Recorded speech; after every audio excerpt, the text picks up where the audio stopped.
Welcome to Second Take, the show that focuses on the issues behind the news. The work surrounding the Presidential Infrastructure Coordinating Commission, or PICC, is beginning to take shape. Terence joins me to discuss developments. Terence, welcome to Second Take. Initially, there wasn't much hype around the PICC, but since the State of the Nation, it seems that infrastructure and the PICC could be important. Yes, I think we've had this pent-up demand for infrastructure. We've had under-delivery on capital budgets for many years now. We saw the problem when we had the delays in the electricity sector and starting to build. So there's a growing realization that we need to build infrastructure. We need to deliver into municipal areas the services that people need. And it has been top of mind for some time. But the PICC was set up, as you say, last year, but it actually coincided with the appointment of the Chief Justice, Mogoeng. So it really flew under the radar for some months, which was possibly quite a good thing for the Secretariat and the Management Committee. The Secretariat is really run by the Economic Development Department, and the Management Committee is chaired by the Rural Development and Land Minister, Gugile Nkwinti.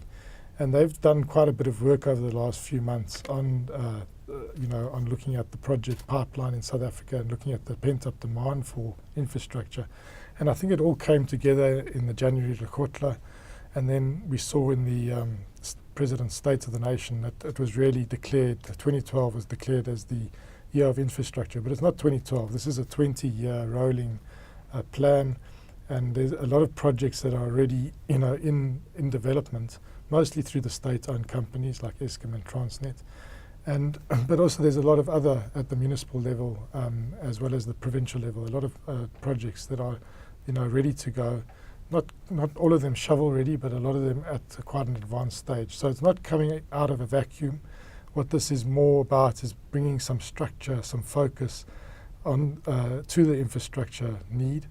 And also in a time of economic crisis that we're in, although things are looking slightly better, infrastructure is seen as a key counter-cyclical intervention that government can play a role in, not only relying on the fairly conservative private sector at the moment, is worried about using its balance sheet. We see these very huge bank balance or cash piles sitting on the private sector, 520 billion, and there's a sort of conservatism around that. So the state is saying, well, we need to take a leadership role, and therefore we should look at infrastructure as our main contribution to setting in place a platform for future growth.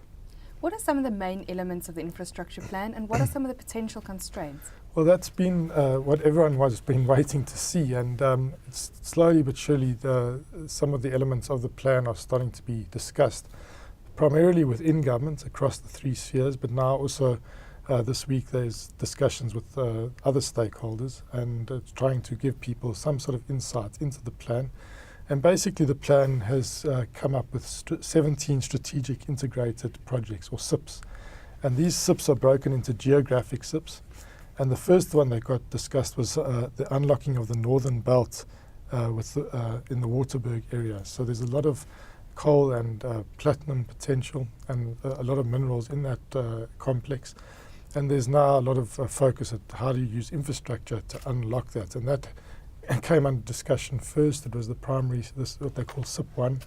And the Deputy President, Kgalema Motlanthe, Ibrahim Patel, as well as Gugile Nkwinti, met with a number of provincial leaders as well as municipal leaders, as well as actually there were probably over 10 ministers at the launch during the course of this month. So those 17 SIPs, the other geographic SIPs are the Free State, Durban, Gauteng logistics chain. That's really about the links, the rail links between Durban Harbour and the economic hinterland of Gauteng, as well as opening up manufacturing exports. We have the southeastern node and corridor development, and that's also about integrating the Eastern Cape more and more into the minerals economy. So we'll have the manganese terminals, controversially somewhat, but moving from PE to Klucha over the next few years instead of to Saldanha, as well as a new coal terminal at the East London port. So you see that's another key ingredient of the SIPs. Then there's the unlocking of the economic potential in the platinum-rich Northwest province. And then the Saldanha Northern Cape Development Corridor, which has got a lot to do with iron ore and beefing up the rail capacity. And that aligns very much with what we saw from Transnet recently in their 300 billion rand market demand strategy of looking at a lot of corridors that are about opening up our mineral resource exports, so as we don't miss this secular boom in commodities.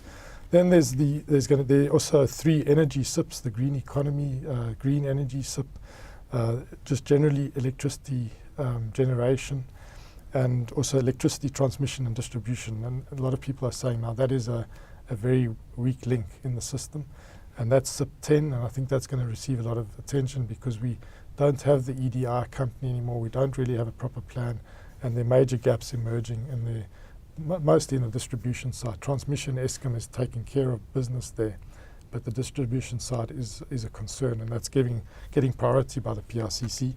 Then there's what they call spatial SIPs, and that's really around municipal infrastructure projects, integrated urban space and public transport programs, and the agri-logistics and rural infrastructure SIPs. And then there's also social infrastructure SIPs, which revitalisation of public hospitals and healthcare facilities, national school building program. They've got this massive school building program planned in a much more coordinated way. And then the higher education infrastructure, we're talking about 2 new university campuses possibly being developed over the next decade. And then we've got these 2 knowledge SIPs, which relate to the SKA project and Meerkat, and expanding access to telecommunications infrastructure.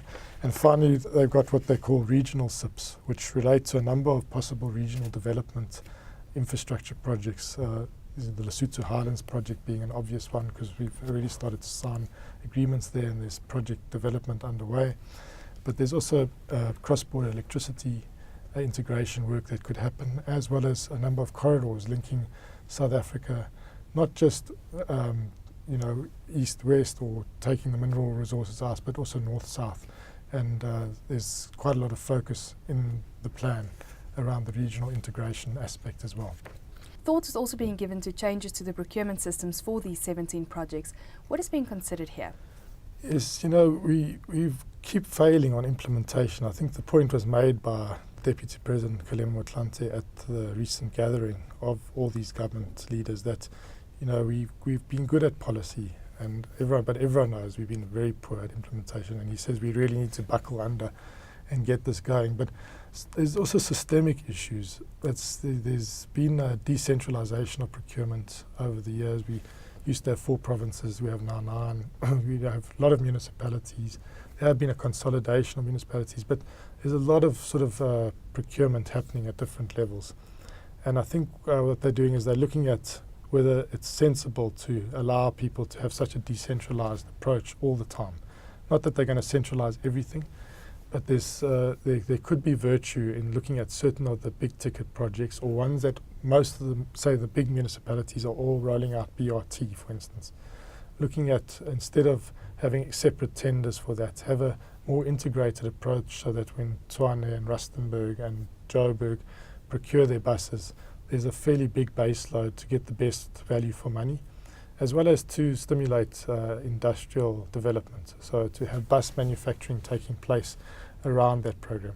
So the obvious ones, in that area are the ones that have been designated by the Department of Trade and Industry under the Preferential Procurement Framework Act, where you've got power pylons and rail rolling stocks and certain pharmaceutical products and footwear and uniforms, to try and have a more centralized approach to that.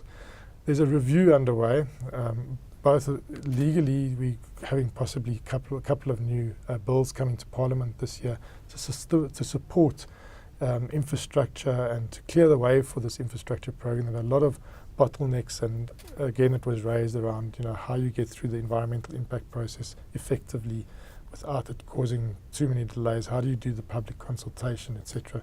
So dealing with perceived or real bottlenecks in infrastructure planning. And then around procurement, there's a review. How much should we be doing at a decentralized level? And how do we make sure we get value for money at the decentralized level? And how much should we do at a centralized level? I mean, the point was made, if a government minister buys his own iPad at an iStore, he'll pay the right price. But if he were to buy it through his department, he'd probably pay that price plus more, X, because government procurement is so inefficient at the moment. So there is a big focus. Whether we're going to see the re-establishment of a massive state tender board, I'm not sure. But that is, I think, under consideration, especially for some of the big ticket items, that there'll be a more consolidated approach. We've already seen that with the renewable energy program, the way Treasury and the DOE have procured that capacity has been quite in a centralised way, even though it's going to be across the provinces. I think we're going to see a similar approach for the buses. We've got the PRASA rolling stock project. We've got Transnet and Eskom that are already quite centralised in their procurement. So I think there's going to be a new approach to procurement coming out. And obviously there's the other elements of corruption and wastage that hopefully they can maybe knock on the head if they're able to come up with new systems. But it's a big ask. I mean, there are a number of gaps. Implementation remains poor.